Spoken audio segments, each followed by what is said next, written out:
All right, everyone, it is time to review my favorite thing that I've read this year. I've been so looking forward to this review video. So happy it's finally here. So today I'm going to be talking about none other than the Locked Tomb series by Tamsin Muir. This is, again, I hesitate to say favorite, the word favorite. It feels like such a special, obviously, rank to give something, but these are my favorite things I've read this year. And yeah, so let's talk about why. I even wore my sword earrings for Gideon today. I don't know if you can even see those. There they are, because I was just so excited. So as usual, I will give a brief summary before I begin, and then I will go over my spoiler-free thoughts, give you all my thoughts about the categories that I usually rate my books in, and then I will go into spoiler-filled thoughts, and then we will wrap up at the end. Written by award-winning author Tamsin Muir, the Locked Tomb series is comprised of Gideon the Ninth, Harrow the Ninth, and Nona the Ninth. The conclusion to the series, at least I believe the conclusion to the series, Alecto the Ninth, is set to release in 2025. It is an undetermined exact release date, but 2025 is the year that is currently listed online. It is very difficult to give a summary for the series without giving everything away.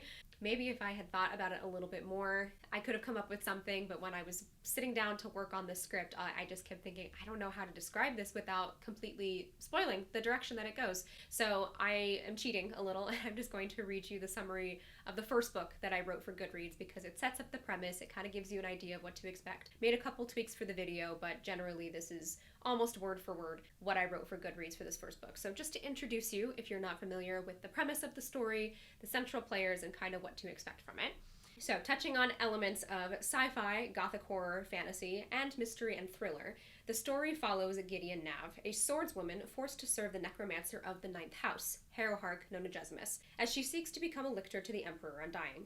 Beginning as a simple quest to earn her freedom from the Ninth House, as well as to help Harrow attain lictorhood, the story takes a darker turn towards a truly mysterious murder mystery and a house full of necromancers and their cavaliers, each hailing from one of the 9 houses and all vying for the same position. So that is the setup of the story. Obviously, it develops far beyond that one plot line. I feel like that is a good place to begin. Obviously, it's the premise of the whole thing. It gives you an idea, at least speaking genre-wise, what to expect. And as you can tell, expectations are kind of broken in that sense. It touches on so many different genres. It doesn't fit into one box, and that's one of my favorite things about it. So let's go ahead and just talk about why this is my favorite series of the year so far. So getting into my spoiler-free thoughts. As always, I will go ahead and cover this in my 5 categories that I usually rate my books in, or at least that I'm rating my books in this year. So that is character, plot, writing style, setting and immersion, and pacing. And then I will conclude with some of my personal thoughts. So beginning with character, this is just one of the most wonderfully strange and ridiculous casts of characters I've had the pleasure to read about. Not that they are ridiculous in and of themselves, but it's a little ridiculous how much I love them. There are a lot of them, so much so that it was a little difficult at first to keep track of all of them. It does include a very helpful dramatis personae at the beginning of the story, so you can see who all the characters are, which houses they belong to, what their role is. But even considering that, there were just so many named characters to keep track of. Obviously, you have every single necromancer and cavalier from each of the 9 houses. That's already at least 18 named characters. So there's a lot to keep track of, but once you settle into the world and you kind of start to understand who is who, they are surprisingly easy to keep track of, even considering how many of them that there are. And it's because these characters feel so distinct from one another. It is so obvious which house they belong to. The more that you get settled into the world and more you understand why each of the 9 houses exists, the more you are able to place these characters with their houses because of the way they behave, their values, the way they speak. It will become clear where they belong and why. And what I love about these characters is that they're both absolute caricatures, like so leaning into their stereotypes and their tropes and just adopting them as their own, while also being some of the most complexly human and unique characters that you will encounter. And again, like I said, even though there are so many of them and it would be so easy to fall into this trap, they're all so distinct from one another. You will not mistake one for another as you are reading. And if you do, chances are you're supposed to, and she's doing that on purpose. It's just so wonderfully designed. And again, they feel just larger than life while also being so entirely relatable. And it's just this lovely balance that she's got between here's the stereotype that I'm going to lean into, but also here's the person underneath it, and they are somehow both at the same time. And it's lovely. The central character does change with each book, so obviously, as you can tell from the titles, in the first book we have Gideon, in the second we have Harrow, in the third we have Nona. All characters you will get to know as the story progresses, and at first I thought I would struggle with that, with having to switch characters that I care about and whose story I'm following with each book, but Muir does such a good job of making them each so unique and special and important to their story that even though each of them is different and they have their own narrative style and they each tell a very different story, even though it's all connected and it is one story, you come to care about each of them individually and in such deep, surprising ways. She does just such a wonderful job of setting it up where they're all so unique to their own story and so important and somehow all intertwined at the same time. So yeah, character, probably my favorite thing, maybe not my favorite thing, but one of my absolute favorite things about the story was character. If you couldn't tell, they're just so well done. They're so much fun to read about and they're so much fun to slowly uncover and discover their complexities, and it's just so surprising again because they seem like such caricatures and they seem so over the top and out of this world and larger than life, and like they're really leaning into those stereotypes and tropes. When you start to see those minute details that make you care about them and make them actual people, it's so sneaky in the way it captures your heart, because obviously at first it's just that they're entertaining to read about, and then it becomes that you love reading about them. You're so attached to who they are and their story, and it's just wonderfully crafted and excellently done. Moving on to plot. Plot was probably the thing I struggled the most with in this series, not because it was bad, but because it takes a while to settle into it. There are a lot of plot pieces moving and a lot going on. It's slow moving, but it's on purpose. There will be big chunks of the story where, at least for me, I kind of struggled to understand where it was going or why I should care. I was still reading because I really was having fun with the characters and the writing, which I'll talk about in a second,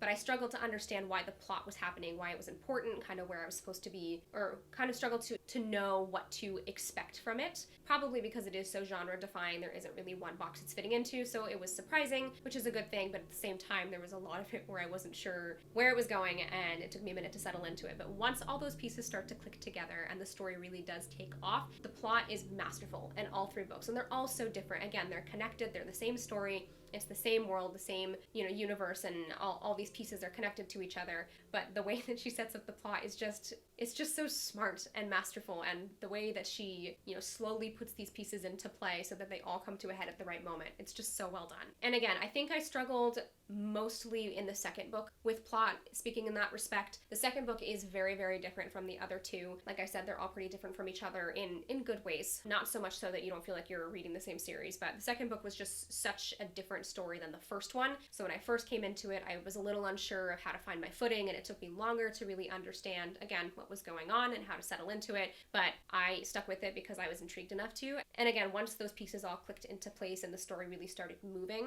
and you understood why it was working out the way that it was, and she was dropping those clues and you were getting wind of them, it just works out so well, and it really is just so masterfully done. The plot takes on so many different helms in a way that just works. It never feels like it's wandering. Again, because it is touching on so many different genres, you never really know what to expect, and it all fits even if you feel like it shouldn't, even if that's not the thing you were expecting, or it wouldn't work in this genre, it'll work in this one. And so everything that she is piecing together plot-wise here, just, again, it fits together so well, even if it shouldn't, or even if you're not expecting it to. Plot was definitely the thing I struggled with the most, but even speaking on that, again, once you settle into the plot with each book, it's just so well done. I know I repeat that phrase in my review videos so often, but it's how I feel. Moving on to writing style. This has to be tied for my favorite element of this series. I am obsessed with Tamsin Muir's voice. Every single page of this story, I just had so much fun. Even the moments that are heartbreaking, intense, and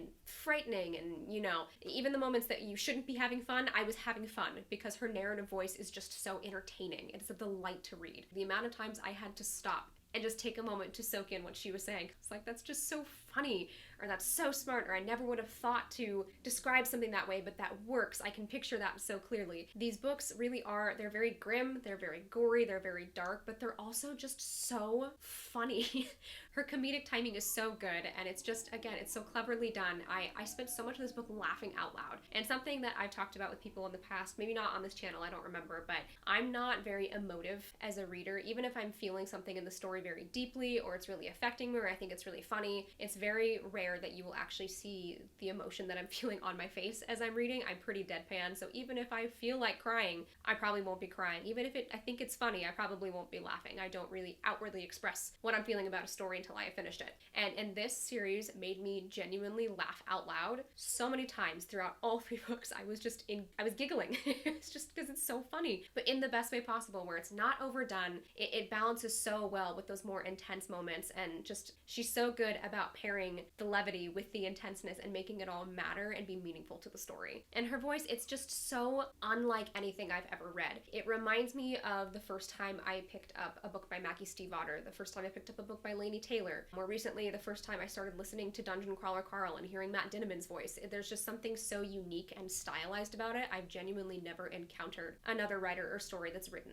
in this way. And it's so clear that she's just a natural storyteller, and she's really found her footing with her voice and the way that she wants to tell the story, the way that she wants to narrate it, the way that she sees the world and wants to describe these things. It's just a delight to read, and it was something that made me want to become a better writer on my own. It wanted me to understand my own voice and to start uncovering the things that are uniquely my voice as a writer. It both encouraged me as a writer and just absolutely knocked my socks off, blew me away as a reader. I was so entertained, I was so invested, and it was because of her writing. Because even if I didn't understand what was going on, or I wasn't really sure where the story was going, and I had to be patient with those details, I was having a good time because I loved the way that she was telling it. So moving on next to setting and immersion. The setting and immersion is just outrageous in the best way possible. Like I touched on at the beginning, it goes over so many different elements of so many different genres. It is so mashed together, and it works together so well in such unexpected, clever ways. It's a haunted old mansion in space. It's got necromantic scholarship along with sword fighting and abandoned scientific experiment labs, all set amongst the stars. The settings all vary, but each one feels like it's connected and like it's supposed to be there. It is unique and wonderfully strange in a way that feels genuinely novel, something genuinely unique and new. The world building is a lot to keep up with, I won't lie. It's very easy to picture the setting, if that makes sense. She describes things very well, but understanding the rules of the universe and of that world, it did take me a minute to keep up with and to keep track of. But once you do start to settle into it, it's so easy to disappear and become immersed. It's set up in a way where it is very immersive once you understand the rules of what's going on. So again, it's not so much that you couldn't picture the setting as it was understanding why the universe worked the way it did, or what the rules were about social status and why this person does this. Those were the things that I took a minute to really feel grounded in, not because it was poorly written in that way, but just because there were a lot of details, in the same way with there being a lot of characters to keep track of. And then moving on, finally, I know that was a really quick cover of settings. The setting was so much fun. Absolutely loved it. I just don't have as much to say on it. So moving on to pacing. These books are really slow. I won't lie. They do require a good amount of patience. They don't necessarily feel super slow. Again, Muir's writing is so captivating, and the characters are so interesting, and the story that's taking place is so just strange that you want to know what's going on. So even though I was sitting there being entertained, there was a thought at the back of my head for the first little bit of, okay, well, where is it going though? What's going to happen now? And not in just a curious reader way of I want to know what happens next, but genuine uncertainty about where it was supposed to be going. But once the story does take off, it takes off, and it does not let up until the end. The slower pacing worked really well for me in the first book, especially because that one feels so murder mystery-esque as you move into it. It's a lot of tense setup, and you understand that it's tense setup, and once it's going to take off, it does. And again, once it hits a certain point, it just doesn't let off the gas the whole time, and it's very well paced in that way. I struggled with it a lot more in the second book. I think I took a longer time there to really feel okay with that slower pacing. A lot of that is because with the way the second book is set up, I was very confused for a lot of it. Still entertained, still captivated by what was going on, but because it's set up in a way on purpose where it's a little bit more confusing than the first book, it just took me a while with the slower pacing to really feel settled into the story. The third book I think is objectively the slowest paced, but it's the one I read the fastest, and I'll talk about that more in my spoiler-filled thoughts. But again, the pacing just in general is really slow, but it's done intentionally, and it does actually work super well for the story. But I will say up front, it does require a little bit of patience. So wrapping up all those thoughts with my just personal preferences and my personal feelings about the story, obviously I loved them. I gave Gideon the Ninth 4.5 stars, Harrow the Ninth 4.25 stars, and Nona the Ninth 4.5 stars as well. So overall, if you're looking at the average, this series was a 4.4-ish stars for me. And that's taking into account all the different things that I struggled with and whatnot. But I loved these so much. All that said, I do not necessarily recommend it to everybody, only because it's a weird one. It's very strange, and it will definitely suit some readers and not others. It's quite stylized in a way where I don't think it's necessarily for the masses, so it's one that I would recommend to only certain people, and I would have to feel out who I'm talking to and what their recommendations usually are like, or what the kinds of things are that they usually like to read. So in that sense, I wouldn't necessarily recommend it to everyone. It checks all my boxes. It checks all the weird little things that I love, but it's not going to check everyone else's boxes. It reminds me of when I first saw Paranorman, which is one of my favorite movies. Sitting in the theater and just being like, this hit every single thing about storytelling that I just love. But I knew, even while I was watching it and recognizing for myself that it was one of my favorite things I'd ever seen, and to this day remains one of my favorite movies, that it wasn't going to be for everyone, and not all the people that I talked to about reading and storytelling were going to like it. So similarly to that is how I feel about this series, where I absolutely ate this up. It scratches a very particular itch in my brain, but I don't think it's going to be the same itch that necessarily everybody has with their preferences for storytelling. But in acknowledging that it won't be for everyone, I have to say, like I said at the beginning, this is probably, not even probably, this is my favorite thing I have read all year. I've spent every moment in the story just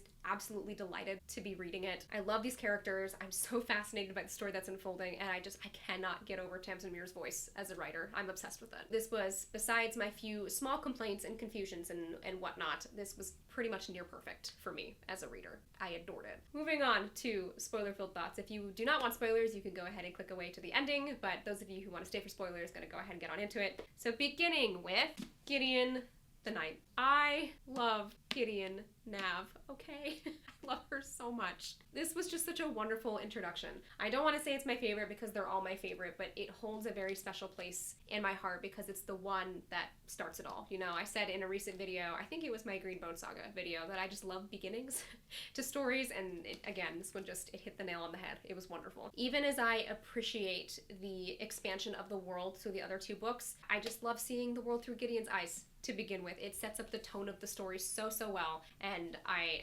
the entire time that I was reading it, I just felt this feeling of, oh, this is special. I'm gonna have a lot of fun with this one. This is gonna be one of my favorite things I've ever read, and I could tell almost instantly because of Gideon. It sounds terrible, but I was so excited when the murders started happening. The first half of this book, where we were setting everything up at Canaan House and introducing all the characters, I was kind of like, okay, what next? Like, I'm having fun, but I don't want to say bored, but just unsure of where it was supposed to be going and what I should be paying attention to and what I should be expecting. But once the murder started happening, I was so ready, and it took off so well after that. It was that moment that really solidified how much fun of a read this was going to be and how intense the story was going to get. It was just such a perfect way to set up the rest of the story. I really feel like I should have more to say here because it's one of my favorite things I've read all year, but it's been almost 2 months since I finished it, so I don't have many detailed thoughts about the story necessarily. I wish I did. Again, like I said in my last series review video, I wish I had done each of these individually so that I had more cohesive thoughts to give for each installment. I think I have more for the other two because I read them more recently. Yeah, I'm a little rusty on the details of what to bring up. However, going over some of my favorite moments, some of my favorite pieces, because I do have, for the other two books, a whole series of moments and quotes that I was just obsessed with. The moment where Harrow finally clues Gideon into what's going on and tells her the whole "I'm 200 dead children" story. And Gideon's first response is, "I'm so sorry." After everything Harrow had done to her, after everything that had happened, for Gideon's first response to be, "You poor baby, I can't believe that was done to you." It just made me love her all the more. I don't really need to be holding this anymore, do I? It just made me love her so much and love them so much, and that moment just captured my heart. I was sitting there both like giggling at their banter and being horrified for poor Harrow, and just I loved that moment between them. It's not really a big thing, and I don't even remember the context of the scene, but I think it's Jean-Marie who goes to get Gideon and Corona and takes them to some horrifying scene. I think it might be when they discovered the body in the furnace or something like that. But Gideon having that moment of feeling like the sight of this made Gideon feel really sick and horrified, but also the sight of Corona in her wet t-shirt made Gideon feel like she needed to have a lie down. That made me laugh so hard. It just,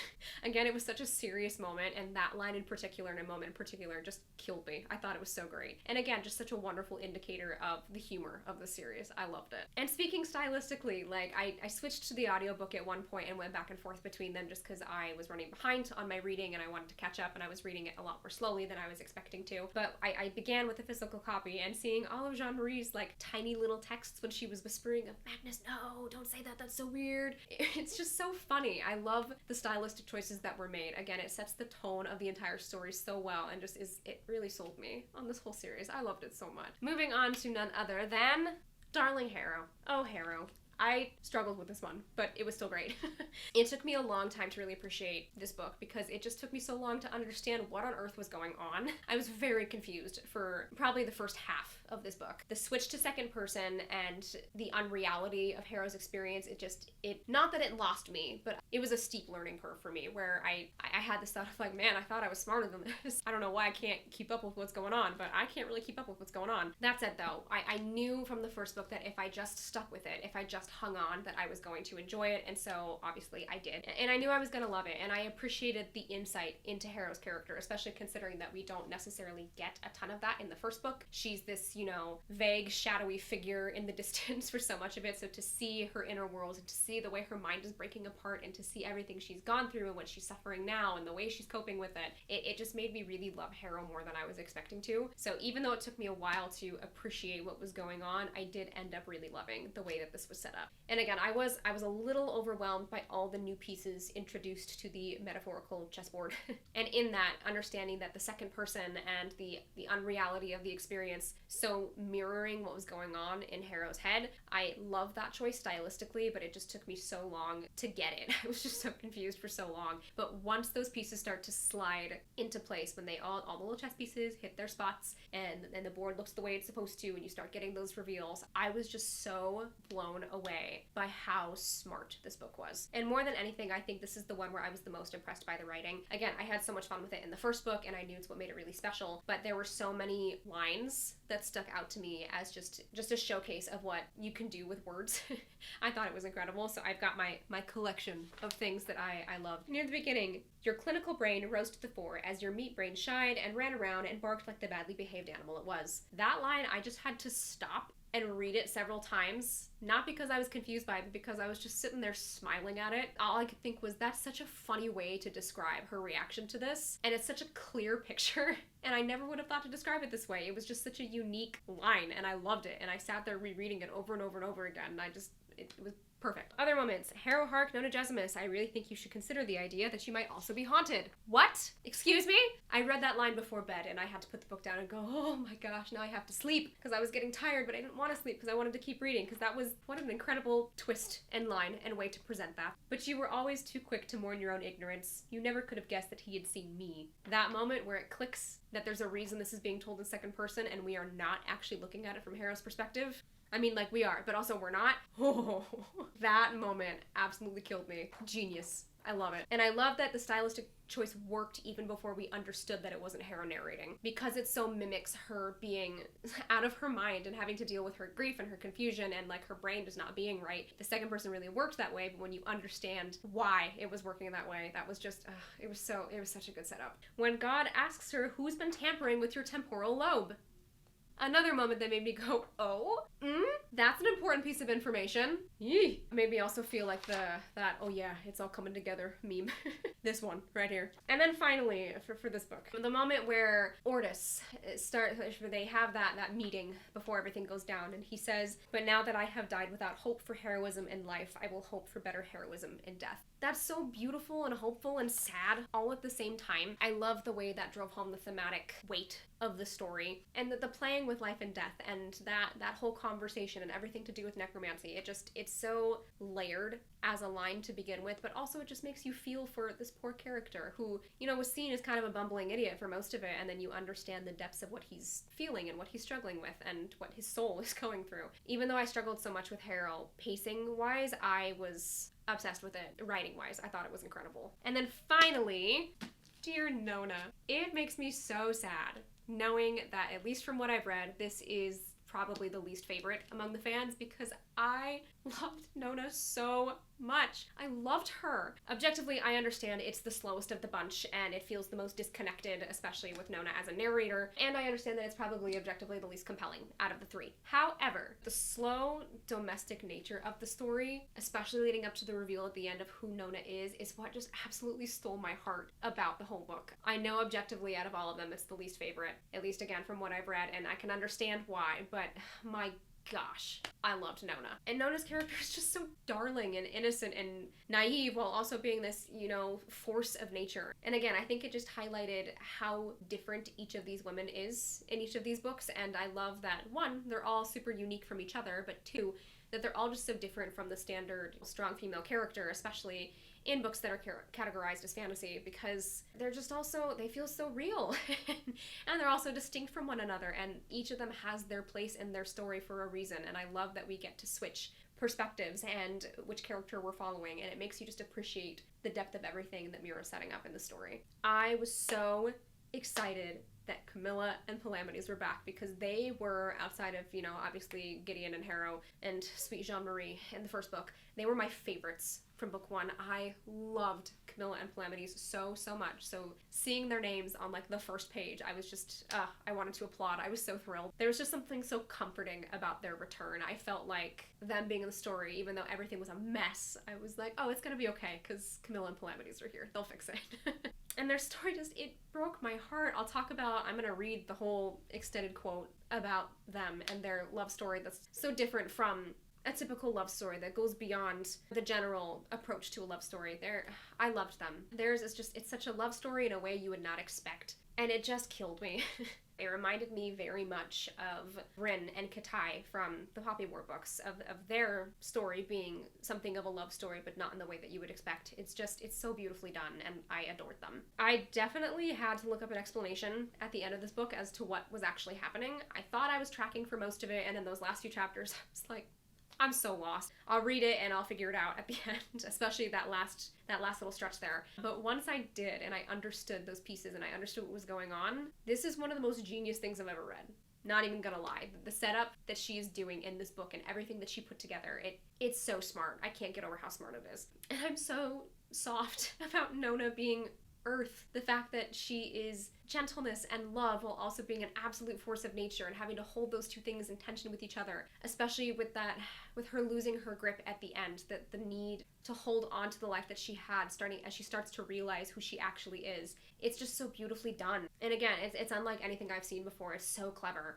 I never would have considered that she was a planet, an important one at that was her, that it was Earth personified, and that was the backstory of everything that's going on. And I understand too that this is difficult, I think, for a lot of the people who are reading this series, because it is so much backstory and because Nona feels so disconnected from it, but again, it is one of the most genius ways to present backstory that I've seen. The fact that you feel so connected to it in the moment while also getting all the important details from the past, and there being just the perfect amount of intrigue of not understanding who she is and all those different layers, especially with soul magic going on. It's just, again, it's so smart, and I can't get over how smart it was, and I can't get over how much I loved Nona and all the characters and their love for one another. It made me love it. And then finally, going over, like I did with the last couple lines and moments that just made me absolutely lose my mind.